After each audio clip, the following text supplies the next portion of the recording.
Alafia all, thank you so much for joining me on Soro with Iwa, with a special guest, Omo OgunGbemi. This is episode 4, and we will be talking about Ochosi.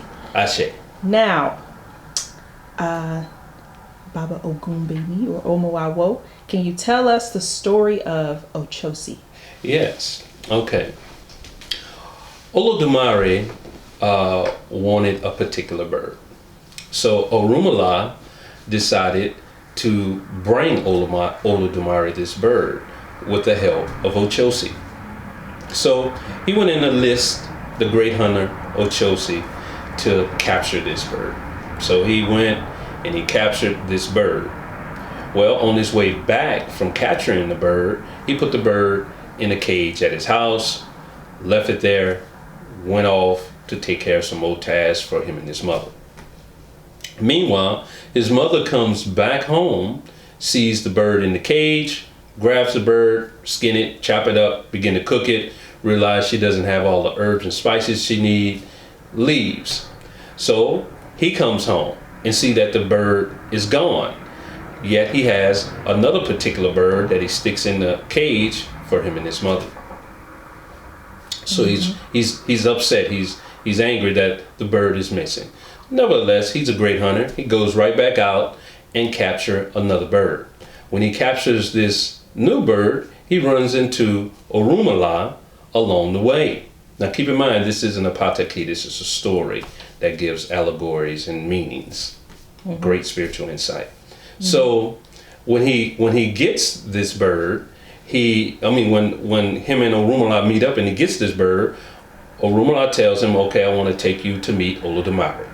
So he takes him to meet Olodumare, and Olodumare is so pleased that the young man has brought him the bird that he desired to have, that he grants him a wish. Right. He also crowns him, but that's a whole nother story. So he tells him, whatever you want, you can have it. Just ask me for it. And he said, okay, grant me that when I mount my bow, that my arrow strikes and pierces the heart of the individual that took the first animal, the first bird that I captured. Right. He lets go the arrow. He hears a gaspy sound. Oh! And he turns around, and it's his mother dropping dead. He's grief-stricken, but nevertheless, he straightened up and continued on because he realized that he received justice for what he was asking. Now, what does that story mean to the layman, or mean to me, or mean to the awo? It has a wide range of things. But me, along my spiritual journey, the particular thing that I'm dealing with that story right now is the idea of grief and the trauma of grief. Okay. Yeah. Okay, that makes sense. So, well, my next question was, is it bad to live like that? Like to want justice over having a relationship with the person that you care for, or the person that cared for you? Because you said it was his mother, and he didn't even. Well, he had no knowledge who stole the bird. He did not know that it was his mother. Right. And but it didn't affect him when he found out. Yes, it did affect him. The only time that he found out about it is when he shot the arrow and it killed his mother. He wanted the person that stole his original animal to be killed. Okay, so it did affect him, but he wanted justice over that regardless. Okay. So he allowed his anger and his need for revenge on who slowed his progress down, and that's what he got. So anybody, the story, it takes a lot of twist to it. Because the fact of the matter is, he could have asked for Olodumare to show him who stole the first animal. He could have asked for Olodumare to present the person before him. There's a number of things he could have did, but he allowed anger and revenge in the substitute of what justice really is, because justice is blind. You don't, you know, he wanted revenge. He did not want justice. Gotcha. Okay. So what are the metaphysics for Ochosi? When you say the metaphysics, Like, what does he represent in our everyday life? well, in our everyday life, he represents you seeking justice on all matters. Now, you know, you may, and now understand when I say justice, I'm talking about an amoral justice, meaning it's not right and it's not, it's good and it's not evil. It's just amoral. You're just seeking a balance to whatever your situation is. So that's one aspect of him. The other aspect of him is communication. You know, you have to be able to communicate or articulate your plans of what you would like to have or where you would like to go, and that's what he's responsible for. That also, he's also responsible for your focus. You know, in order for you to be an archer or a great hunter, you have to be precise. You have to know how to track certain things down. Like your goals, you may have a goal to be a fisherman. So you begin to focus on all the things that deal with fishing to the point to where you exclude everything else because you're focused on that. You'll even build boundaries. You know, like if you're setting up particular traps, you have to make sure don't nothing else walk into the trap so you can catch what you're trying to catch. So he's metaphorically, he's responsible for when you're going to school, you want to focus, you tell a person, look, I can't have you come over today because I'm studying. I can't have you do this tomorrow because I need to go to this lecture. You begin to set boundaries because of Ochosi. Your focus comes into play. And that's what he's responsible for. So most folks just capitalize on the fact of the justice, you know, when it also teach about the justice in some people's eyesight is revenge, not necessarily the balance of making sure that things are played out evenly. Yeah. Wow. Okay.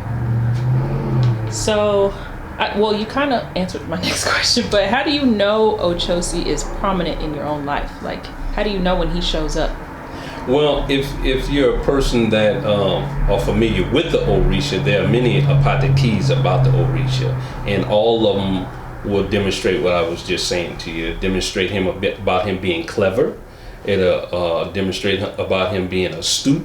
It'll demonstrate about him being very manipulative. Now, when you hear that word, don't think that it's somebody manipulating someone to do something evil or manipulating somebody to take something from them only for their own benefit. Although it's used for that too, but manipulation is immoral. So, because we all use each other for our benefit. And for somebody, please family, remember this. For somebody to tell you, I made that decision for your best interest, they're lying to you. They're lying to you. Yeah. Okay. Last question. So what actually made you want to talk about Ochosi? Well, I'm doing a lot of shadow work on myself, and I love always sharing the different traumas that are going on within me and the things that I've learned to deal with and how I've conquered them. And a lot of it, I have been following certain principles of the Orishas and not even knowing that I was following principles of Orishas to deal with certain things. So when I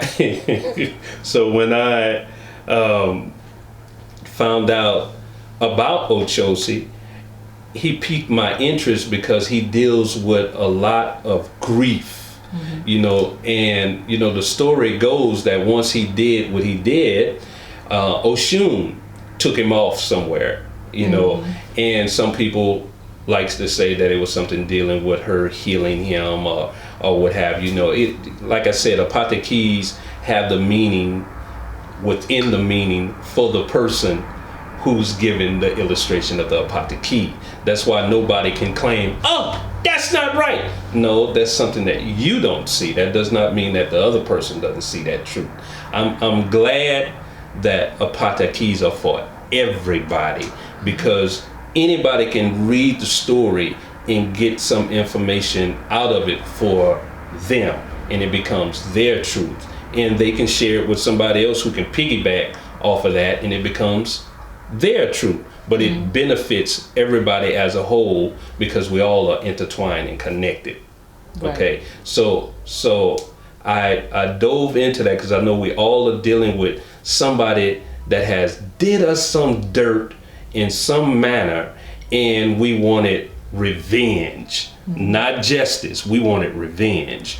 And so we will either go to our family, we'll go to our friends, and we begin to gossip about the person that did us so-called something wrong, and the person would have no knowledge about it. And that is so unfair to the person, because now the people that you have given this information to, they're looking at, they prejudge this person and look at him as a villain or her as a villain. And that is not cool, because now they are cut off because of the focus that you use to set your trap.